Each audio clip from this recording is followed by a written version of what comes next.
No começo eram as trevas, e então, bang! Nasceu um sistema que se expande infinitamente, feito de tempo, espaço e matéria.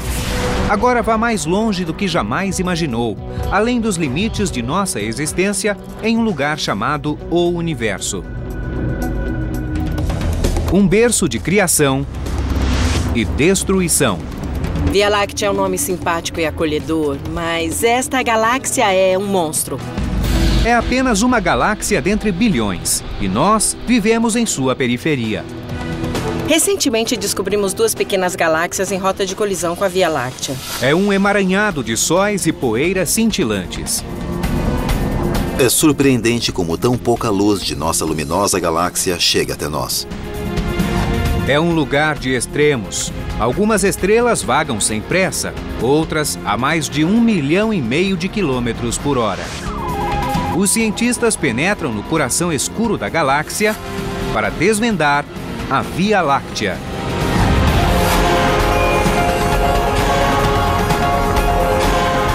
O Universo, a Via Láctea.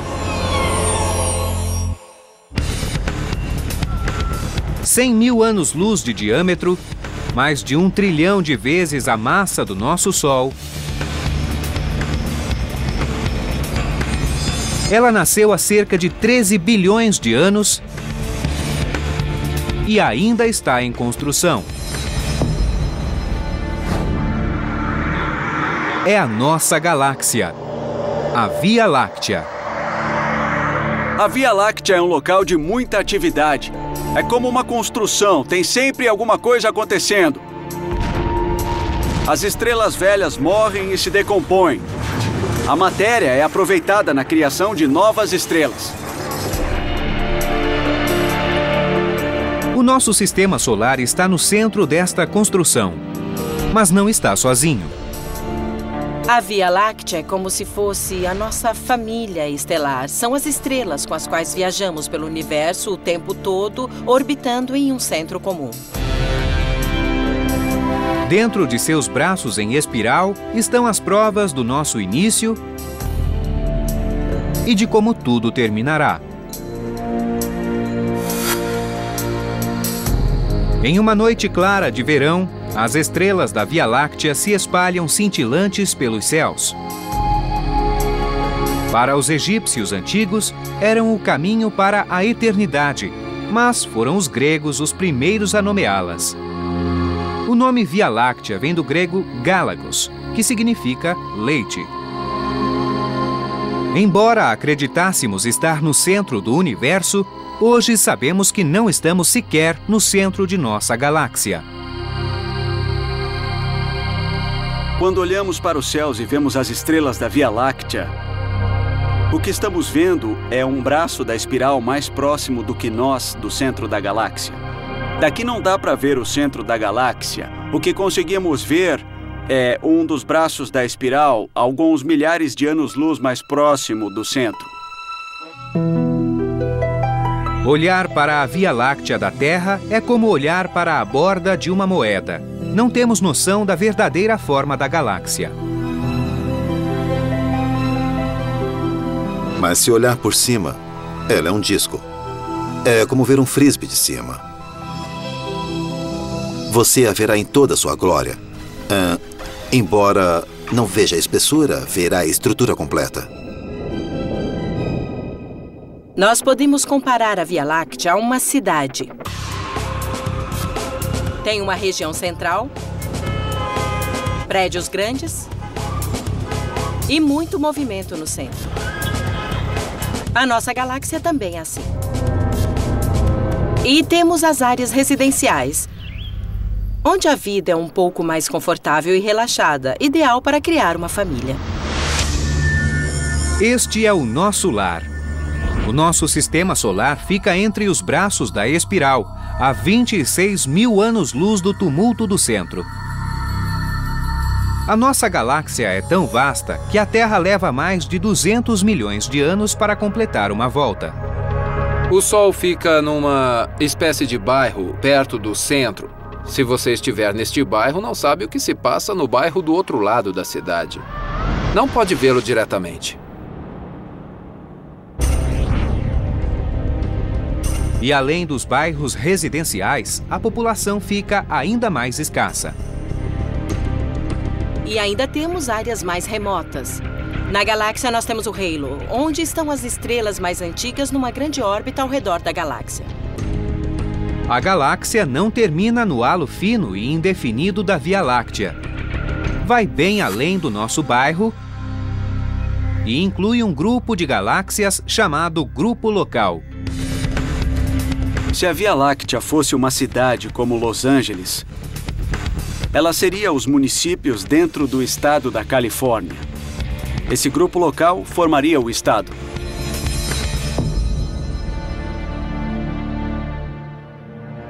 Além da vasta Via Láctea e da galáxia de Andrômeda, ainda maior, o grupo local consiste de aproximadamente 50 galáxias menores.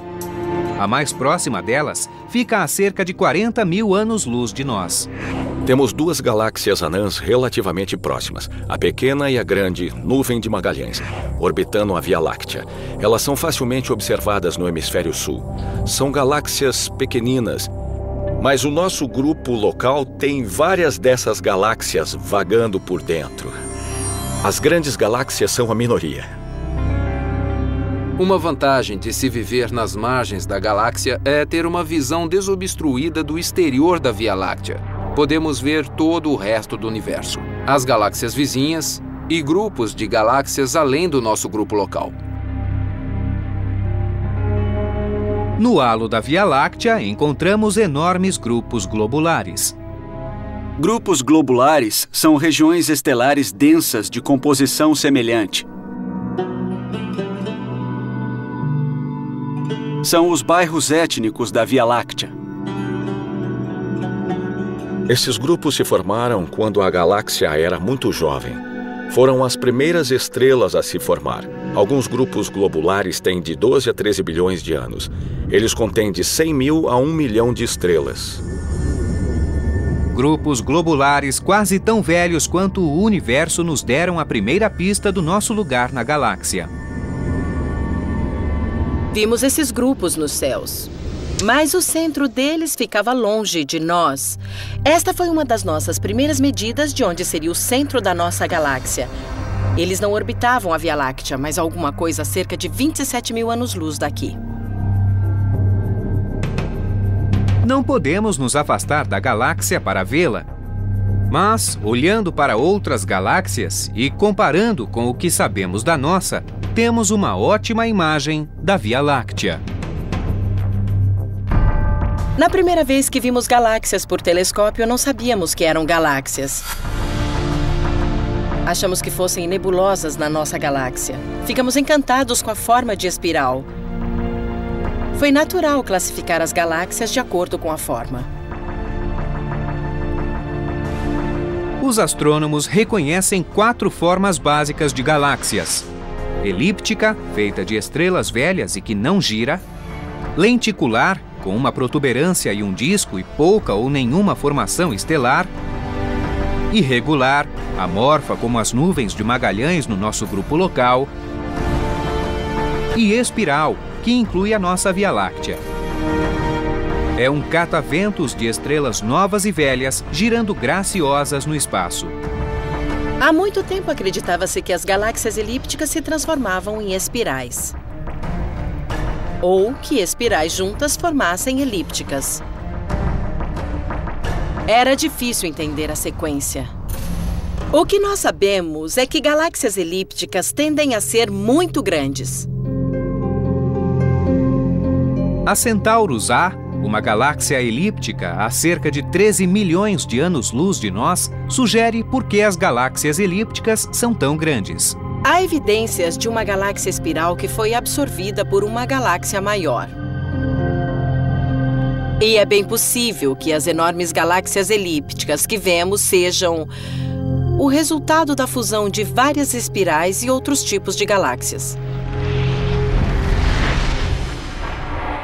A Via Láctea não corre o risco de ser absorvida tão cedo.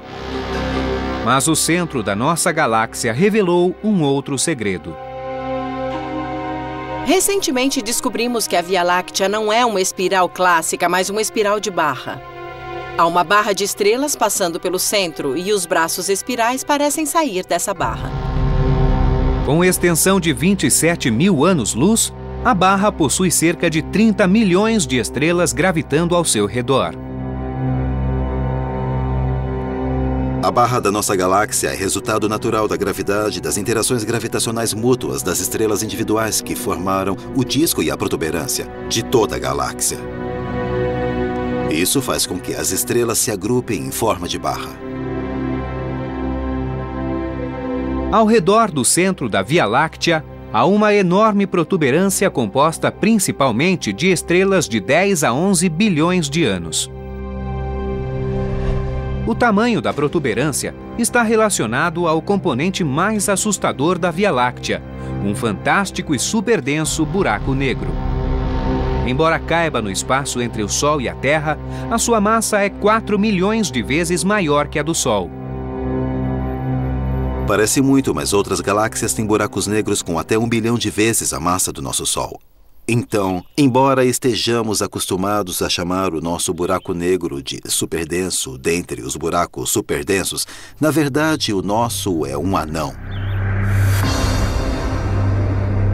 Buracos negros não podem ser vistos diretamente porque a luz não escapa deles. Astrônomos localizaram um ponto zero galáctico através de uma fonte de rádio na constelação de Sagitário, conhecida como Estrela A de Sagitário. O fato criou uma grande comoção. O buraco negro no centro da nossa galáxia está girando aparentemente ao ritmo de uma volta a cada 11 minutos. Enquanto gira, as estrelas centrais atraídas pela sua gravidade pegam carona no buraco negro, orbitando a cerca de 5 milhões de quilômetros por hora.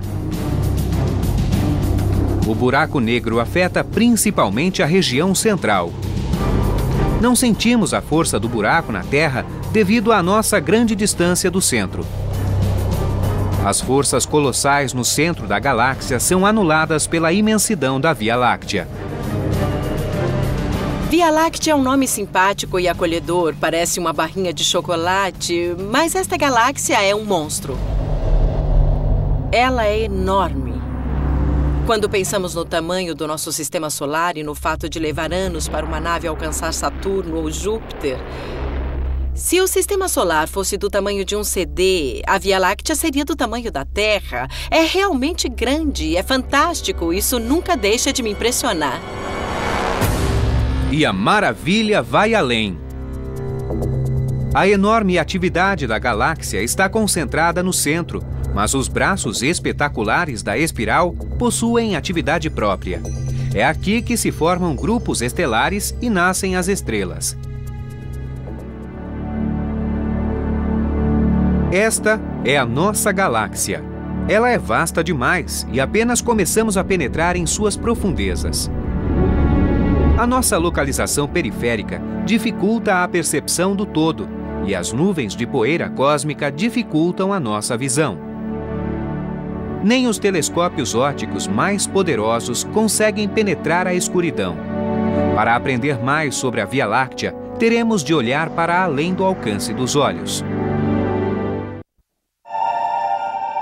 Apesar de toda a imensidão e espaço vazio, a Via Láctea é incrivelmente ativa e repleta de fenômenos fantásticos. Constelações, nebulosas, invasores incandescentes de outras galáxias. A tecnologia nos faz repensar antigas crenças e nos mostra coisas que nunca ousamos considerar. E a missão decolou. Mais uma aeronave parte rumo ao espaço no nosso sistema solar.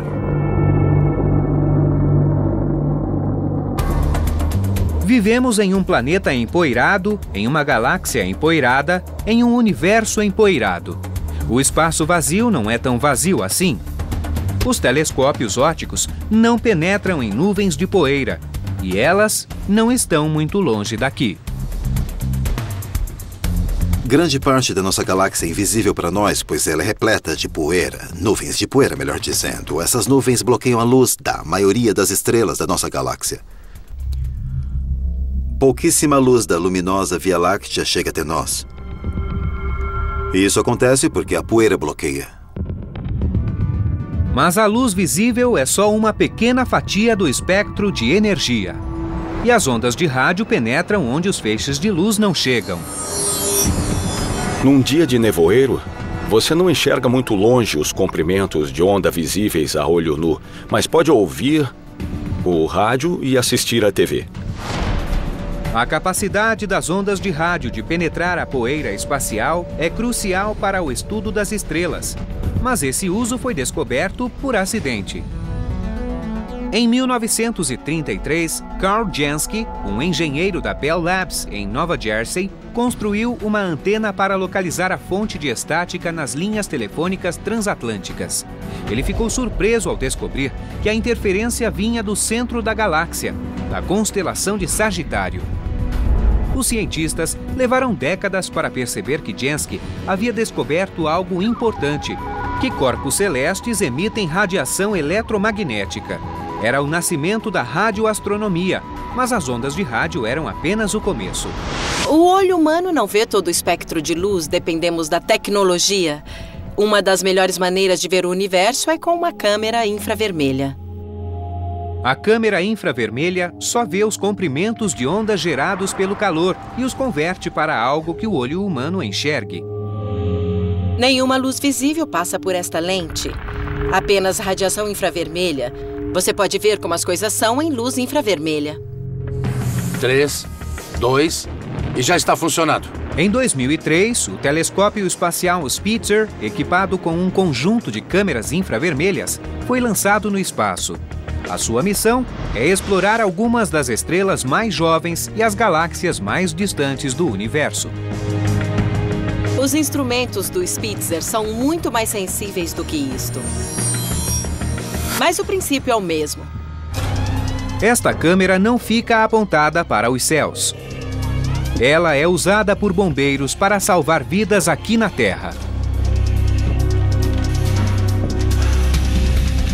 Em um quarto cheio de fumaça, a câmera localiza o calor do corpo de uma vítima desmaiada ou imobilizada. A mesma tecnologia permitiu que a astrônoma Susan Stolove enxergasse pela primeira vez o centro da galáxia, a 26 mil anos-luz de distância. Este mosaico em alta resolução foi gerado a partir de cerca de 12 mil imagens feitas com o telescópio Spitzer. Este enorme volume de dados consumiu apenas 16 horas de trabalho do telescópio. Esta região do centro galáctico engloba uma área equivalente a 4 luas em uma direção e 3 na outra.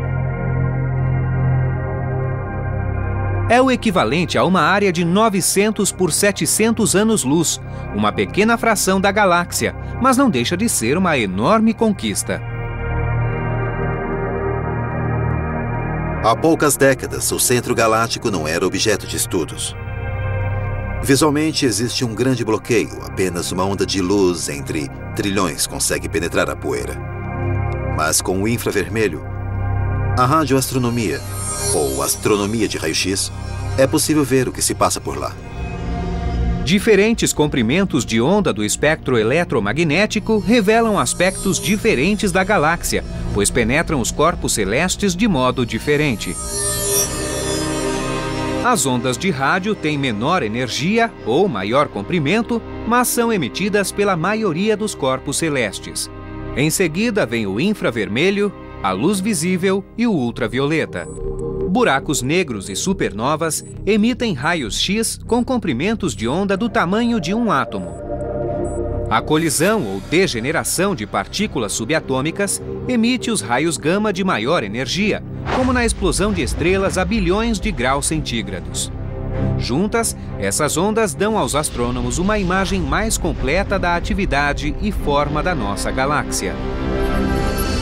Todos os comprimentos de onda são necessários no estudo do cosmos. Os diferentes comprimentos de onda do espectro eletromagnético são comparáveis às cordas do violino. Na música, usamos vários comprimentos de onda do som para comunicar uma ideia musical. Esta peça tem uma ampla latitude entre a nota mais baixa e a mais alta.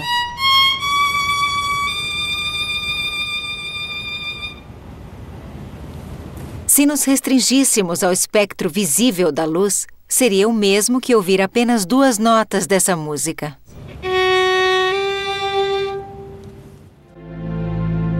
Usando comprimentos de onda alternados, quanto mais olhamos, mais descobrimos. Recentemente descobrimos 2 pequenas galáxias em rota de colisão com a Via Láctea. Não soubemos antes porque havia tanta poeira no disco da nossa galáxia que não podíamos enxergá-las. Nós vivemos dentro desta nuvem e não percebemos, mas com o infravermelho podemos penetrar na poeira. Assim que apontamos telescópios infravermelhos para os céus, vimos essas pequenas galáxias vindo na nossa direção. Da nossa posição na Via Láctea, é difícil enxergar a forma da nossa galáxia. A astronomia óptica e de rádio sugerem algumas características, mas para ter uma visão geral, é preciso olhar para fora. Uma maneira de entender a nossa galáxia é olhar para outras galáxias e perceber suas formas e analisar tudo o que corresponde ao que vemos na nossa, como nuvens de gás alinhadas com o braço da espiral. Nós vemos partes dos braços da espiral na nossa galáxia e deduzimos que estão conectados como os braços das galáxias que observamos de fora. Os 4 braços principais da espiral da Via Láctea se originam do centro, como avenidas. De dentro para fora, elas são chamadas de Norma, Scutum Crux, Sagitário e Perseu. Se os braços são os bairros residenciais da galáxia, o nosso sistema solar vive em uma pacata rua sem saída entre Sagitário e Perseu, na chamada Espora de Órion. A Via Láctea consiste de uma comunidade de 200 a 400 bilhões de estrelas, e elas não estão paradas. Estamos em órbita na galáxia, mudamos de posição. Acreditamos que o Sol tem estado à mesma distância do centro, mas já entramos e saímos de praticamente todos os braços da espiral. As espirais são chamadas de ondas de densidade, áreas onde estrelas e gases se agrupam. Enquanto as ondas de densidade giram, as bilhões de estrelas as acompanham. Na volta da França, quando vemos todas aquelas bicicletas na mesma direção, às vezes elas se aglomeram em volta de um ciclista e às vezes elas se espalham. Os braços da espiral são mais ou menos assim. As estrelas se movem como as bicicletas, às vezes mais aglomeradas e às vezes mais espalhadas, mas continuam girando ao redor do centro. As estrelas não costumam viajar sozinhas. Enquanto grupos globulares gigantes povoam o halo da galáxia, o disco galáctico possui grupos galácticos, ou abertos, que permanecem agrupados pelo equilíbrio delicado de suas gravidades mútuas. Grupos abertos sugerem que as estrelas são livres para se dissociar e este é um grupo de estrelas que se formou de uma dessas nuvens gigantes de poeira e gás. Com o tempo, elas se distanciam e se distribuem ao redor da galáxia. Os astrônomos já contaram cerca de 20 mil grupos abertos na galáxia. O grupo das Pleiades é o mais próximo da Terra. Formado há 100 milhões de anos, ele existirá por pelo menos o dobro desse tempo, até ser destruído pelos braços da espiral.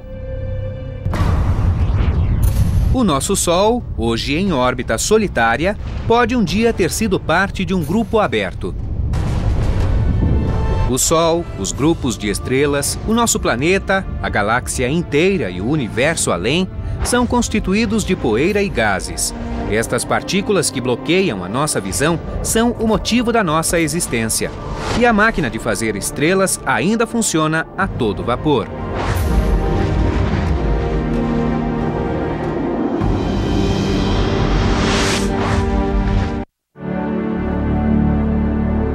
Nada é mais espetacular do que um glorioso pôr do sol. E tudo isso graças à poeira e aos gases.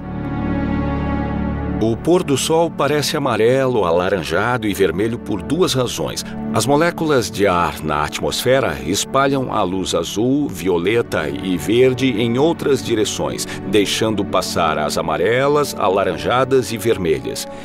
E as partículas de poeira ou fumaça na atmosfera absorvem mais luz azul do que vermelha.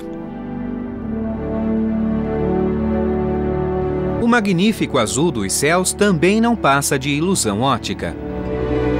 Por que o céu é azul? Os gases da atmosfera não são azuis.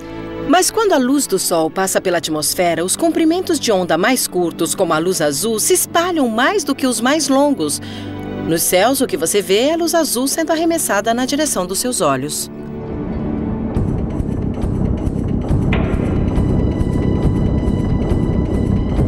O espaço é escuro porque não há gás ou partículas suficientes para refletir a luz de 1 bilhão de estrelas. Embora seja um vácuo, o espaço não é perfeito. O disco galáctico, a maior porção da Via Láctea, consiste de aproximadamente 15% de poeira e gás. Nuvens de gás podem se espalhar por centenas ou milhares de anos-luz, fornecendo a matéria-prima que movimenta a galáxia. As regiões de poeira cósmica e gases são chamadas de nebulosas e produzem efeitos jamais vistos na Terra. Um bom exemplo é a nebulosa de Órion, na constelação de Órion. Trata-se de uma região de formação estelar que faz brilhar o gás em volta das estrelas. Ele floresce em resposta à luz que vem das enormes estrelas próximas à nebulosa. A nebulosa brilha e dá para ver a olho nu. Olhar para a nebulosa de Órion é como olhar para fotos de bebês. Há 5 bilhões de anos, nós estávamos no interior de uma nebulosa onde o Sol e os planetas se formavam sob a influência da gravidade. Órion contém estrelas quentes que ionizam os seus gases com luz ultravioleta. É conhecida como uma nebulosa difusa ou de emissão. Os astrônomos classificaram outras 2 categorias de nebulosas. Algumas são conhecidas como nebulosas de reflexão. A poeira nessas nebulosas simplesmente reflete a luz de alguma estrela próxima. A nebulosa Cabeça de Bruxa é um exemplo de nebulosa de reflexão. Ela reflete a luz da estrela Rigel. Nebulosas de reflexão parecem azuis pela mesma razão que o nosso céu.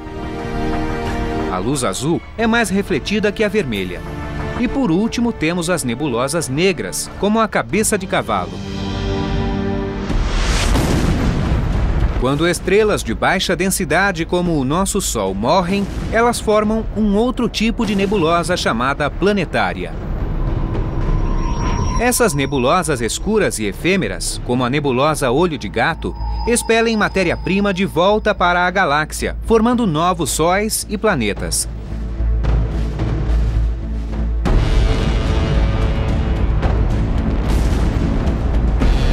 Assim como estrelas moribundas expelem nuvens de poeira e gás também se juntam para formar estrelas. Numa construção, prédios velhos são demolidos e novos prédios erguidos. O mesmo acontece na Via Láctea. Quando as estrelas explodem, expelem matéria-prima, gás e poeira, que podem ser usados na formação de novas estrelas. As nebulosas são os centros de reciclagem da galáxia. É onde o velho volta a ser novo. Reciclagem não é uma boa ideia apenas aqui na Terra. É uma lei cósmica natural. Até os nossos corpos são feitos de material reciclado de gerações passadas, de estrelas que dispersaram materiais no meio interestelar, antes da formação de nosso sistema solar. Cada geração sucessiva de estrelas cria elementos mais pesados que serão os ingredientes para tudo no universo. A maioria das estrelas quentes e jovens da galáxia é formada nos braços da espiral. Quando nuvens de gás orbitam o centro da galáxia como as estrelas, elas são exprimidas ao passar pelo braço da espiral.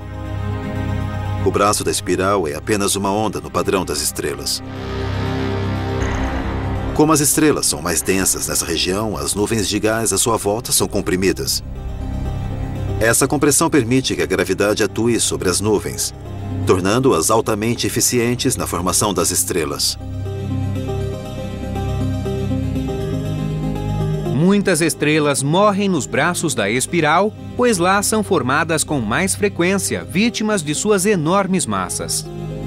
As maiores estrelas são muito poderosas e altamente luminosas, e para serem tão luminosas, consomem a sua fonte de energia rapidamente. Estrelas gigantes têm vida curta e, portanto, podem ser encontradas perto ou em seu lugar de origem, os braços da espiral, pois não têm tempo de se deslocar do local onde nasceram. Embora possamos prever o futuro de algumas estrelas, é difícil saber o passado delas. Mas novas técnicas revelam segredos sobre uma estrela bastante estudada na Via Láctea, a Mira A. A Mira é a estrela favorita dos astrônomos há 400 anos. É uma estrela de fácil observação. Há pouco tempo, a nave Galaxy Evolution Explorer fotografou a estrela Mira em luz invisível ultravioleta e revelou um rastro de 13 anos-luz. O rastro deve ser causado pelo atrito da estrela passando através do gás, que provoca calor. É quase como as ondas que se quebram contra o barco. O atrito provoca uma corrente de material quente. A Mira é como um navio rasgando os mares. Considerando a velocidade de cerca de 470 mil quilômetros por hora e fazendo os cálculos, aquela cauda enorme é a sua trilha nos últimos 30 mil anos. Não dá para prever a órbita exata do Sol na Via Láctea. Muita coisa pode interagir com ele. Mas agora temos a história de uma estrela e sabemos qual foi o caminho dela. E isso ajuda a entender o funcionamento da galáxia e o movimento das estrelas em seu interior. No interior dos pacatos braços da Via Láctea, estrelas jovens têm muito espaço para viajar.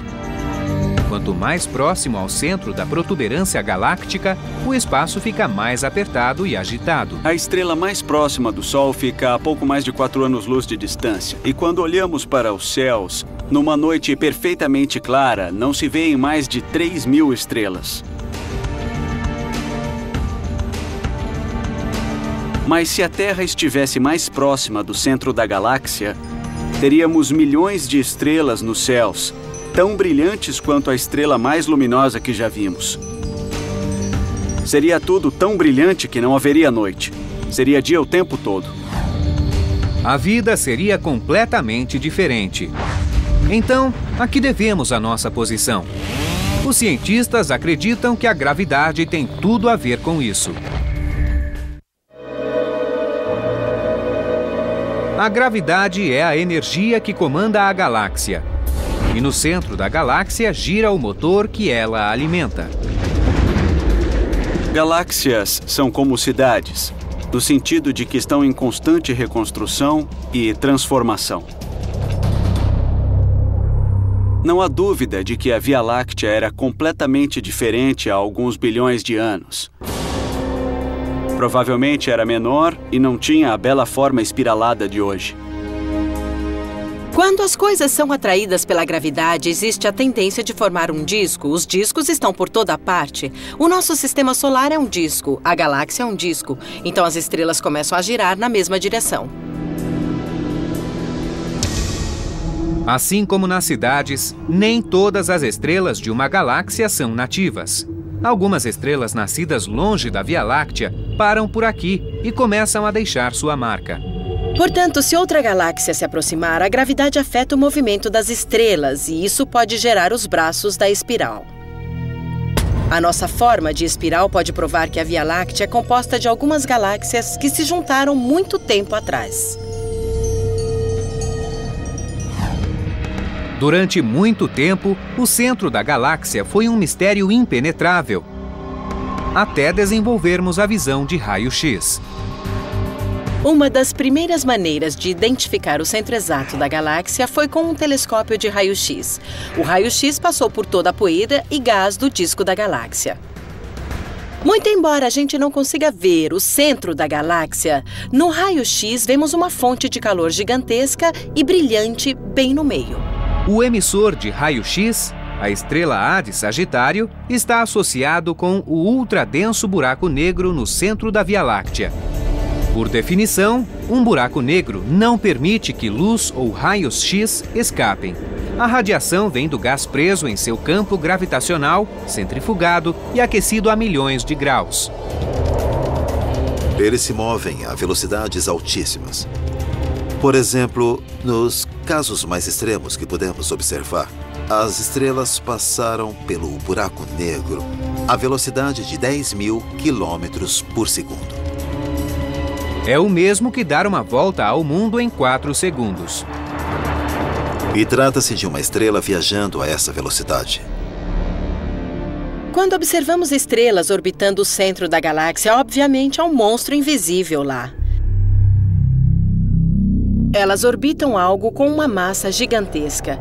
E as órbitas sugerem a existência de uma massa de 3 a 4 milhões de vezes a massa do Sol no meio da galáxia. Não sabemos bem o que veio primeiro, a galáxia ou o buraco negro, mas sabemos que ele está lá, e é o que é enorme. Apesar de todo o seu poder e estranheza, o buraco negro supermaciço é normal para uma galáxia como a Via Láctea. Outras galáxias espiraladas e grandes galáxias elípticas também parecem possuir buracos negros supermaciços no centro que variam de 1 milhão de vezes a vários bilhões de vezes a massa do nosso Sol. As estrelas ao redor do buraco negro são muito antigas. Muitas são gigantes vermelhos, centenas de vezes maiores que o nosso Sol. O centro galáctico é repleto delas, como o centro de uma cidade lotado de pessoas. E as estrelas, como as pessoas, podem ser agressivas. A maioria das estrelas do centro galáctico orbitam o buraco negro sem problemas. Mas o centro é tão lotado de estrelas que seus campos gravitacionais estão sempre se encostando. E isso faz com que suas órbitas se alterem um pouco. Uma estrela pode perder a sua atmosfera após um choque, restando apenas o núcleo orbital, ou pode ocasionalmente se perder dentro do buraco negro. Mas outra coisa acontece em volta do buraco negro. Esta região turbulenta e perigosa também é uma maternidade de estrelas. As estrelas mais rápidas que conseguimos ver em volta do buraco negro são as mais novas, formadas muito recentemente. É o que chamamos de paradoxo da juventude. É difícil imaginar a formação de estrelas na presença de um buraco negro, mas lá estão elas. Há pouco tempo, astrônomos descobriram que nem todas as estrelas capturadas pelo buraco negro estão fadadas a permanecer lá. Algumas conseguem escapar e viajar pelo universo. Cruzando o universo a 2,5 milhões de quilômetros por hora, estrelas hipervelozes são as fugitivas da galáxia. A única maneira que nós encontramos para explicar uma estrela hiperveloz é ela ter sido expelida por um buraco negro. Para uma estrela se tornar hiperveloz, é preciso um conjunto de circunstâncias. Na verdade, são necessárias 2 estrelas. Quase todas as estrelas que vemos nos céus não são solitárias. São pares ou estrelas binárias. Elas se orbitam mutuamente presas pela força da gravidade. Mas um par de estrelas no centro da galáxia pode sofrer um choque de estrelas vizinhas e passar perto demais do buraco negro. No momento em que a força gravitacional do buraco negro é maior do que a gravidade que mantém o par junto, elas se separam. Uma das estrelas é capturada pelo buraco negro e mantém uma órbita bem próxima dele. A outra recebe toda a energia do sistema e é ejetada nessa hipervelocidade. Se a galáxia fosse uma cidade e as estrelas fossem carros ou pedestres, uma estrela de alta velocidade seria um avião ou um trem-bala à velocidade máxima. Se você estivesse numa estrela dessas, seria uma viagem e tanto. Os céus estariam cobertos de estrelas brilhantes como a lua cheia em todas as direções. Mas logo tudo mudaria, porque elas se afastam da galáxia tão rapidamente que você veria cada vez menos estrelas. A galáxia está em constante movimento, como uma roda gigante ou uma metrópole em expansão. No coração da cidade, a gravidade do buraco negro supermaciço arremessa estrelas em uma órbita de cerca de 11 minutos. De onde a Terra está, a 2/3 do fim de um braço da espiral, atravessamos a Via Láctea a cada 250 milhões de anos. O nosso sistema solar só contornou a galáxia 18 vezes desde a sua formação. Tão inconcebível é a imensidão da Via Láctea que facilmente se esquece de sua pequenez diante de um universo em expansão. Quando se fala de universo em expansão, um erro comum é pensar que tudo está em expansão. Agora mesmo, eu não estou expandindo. Os meus átomos estão do mesmo tamanho, as minhas células estão do mesmo tamanho. A Terra não está se afastando do Sol. A expansão do universo só se aplica a corpos celestes sem interação gravitacional. Como os planetas da Via Láctea possuem força gravitacional mais forte que as forças de expansão do universo, a expansão do universo não afeta o nosso sistema solar. A Via Láctea, uma galáxia em espiral, está em rota de colisão com outra galáxia em espiral. A maior espiral próxima de nós, a galáxia de Andrômeda. Acreditamos que daqui a 3 ou 4 bilhões de anos, as duas galáxias irão se fundir. Seria interessante ver o que acontece. Mas não veremos choques entre estrelas. Embora as duas galáxias possuam bilhões de estrelas, o espaço entre elas é enorme. Haverá interação gravitacional, mudança de direção e de movimento. Finalmente, as espirais fundidas irão se transformar em uma galáxia elíptica. Das muitas dezenas de galáxias no nosso grupo local, todas farão parte de uma única galáxia.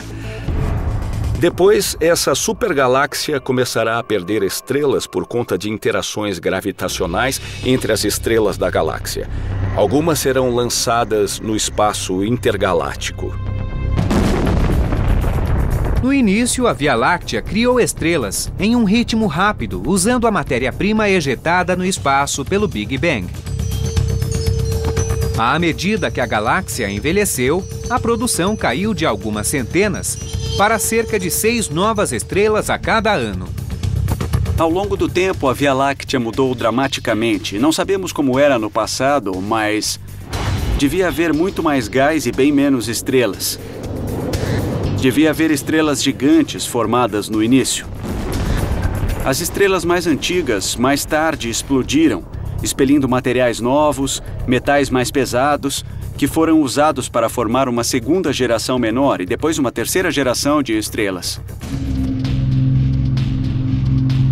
Algumas galáxias mais jovens ainda estão nessa fase produtiva. Podemos observar galáxias com índices de formação estelar muito superiores ao nosso.